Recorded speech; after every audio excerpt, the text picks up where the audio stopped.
সাকিব আল হাসান বিশ্ব ক্রিকেটেরই একটা brand model. দেশ ছাড়িয়ে বিদেশ সব জায়গাতেই এই অলরাউন্ডার পছন্দের শীর্ষে। এবার সাকিবের যাত্রাটা ইংল্যান্ডের কাউন্টিতে। লিগটির ঐতিহাসিক সফল এক দল সারের হয়ে মাঠ মাতাতে নেমেছেন টাইগার এই অলরাউন্ডার। মাত্র এক ম্যাচের জন্য সাকিবকে নিতে বেশ মরিয়াই হয়ে উঠেছিল দলটা। সবশেষ সাকিবকে পেয়ে এভাবেই উষ্ণ আতিথেয়তায় ভাসল সারে ক্রিকেট। 1845 সালে প্রতিষ্ঠিত সারে কাউন্টি ক্রিকেট ক্লাবের হয়ে সাকিব আল হাসান আজ মাঠে নামেন টাউনটনে। মেঘলা আকাশের নিচেই তাকে দলটা জানায় উষ্ণ অভ্যর্থনা।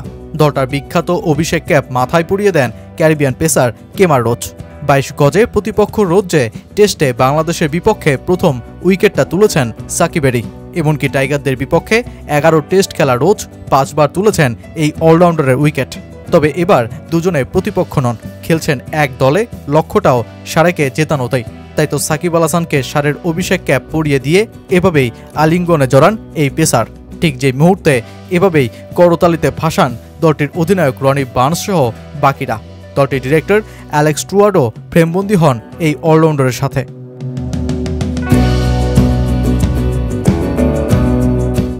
পাকিস্তানের বিপক্ষে ঐতিহাসিক টেস্ট সিরিজ শেষ হওয়ার পরই ভারতের বিপক্ষে সফর। মাঝে কয়েকদিনের বিরতি থাকা সাকিবকে মাত্র এক ম্যাচের জন্য পেতেও দলটা ছিল মরিয়া।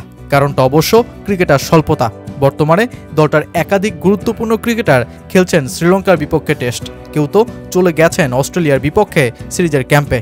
তাই তো স্পিনিং অলরাউন্ডারের তীব্র সংকটে পড়ে যায় সারে। এমনকি 15 সদস্যের স্কোয়াড করার মতোই ক্রিকেটার পাচ্ছিল না দলটা। সবশেষ 2023 সালে লাল বলের ক্রিকেট ছেড়ে দেয়া টম কারেনকেও তারা দলে ফিরিয়ে আনে।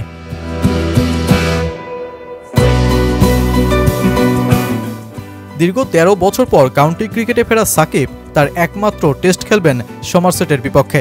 আজ টাউনটনে শুরু হওয়া যেই ম্যাচে শুরুতেই বল হাতে নামতে হয় এই অলরাউন্ডারকে।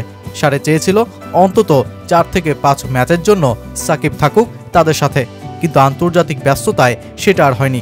কিন্তু তবুও 11 ম্যাচের 7টাতেই জিতে 193 পয়েন্ট নিয়ে তালিকার শীর্ষে থাকা সারে হতাশ নয়। সাকিবকে পেয়ে দলটার পরিচালক অ্যালেক্স স্টুয়ার্ট নিজের উচ্ছ্বাসের কথাই জানান। আমরা আগে থেকেই জানতাম আমাদের সূচিতে এই ম্যাচটিতে হয়তো বেশ কজন ক্রিকেটারকে আমরা পাবো না ইংল্যান্ডের হয়ে খেলার কারণে। এই সময় সাকিবের মানের একজনকে আমাদের ক্লাবে পাওয়ার সুযোগটি এখন এলো। সিদ্ধান্তটি খুবই সহজ ছিল। বিশাল অভিজ্ঞতা ও ব্যাটে বলে অসাধারণ স্কিল বয়ে আনছে সাকিব। সারের হয়ে কি করতে পারে দেখার জন্য মুখিয়ে আছি আমরা।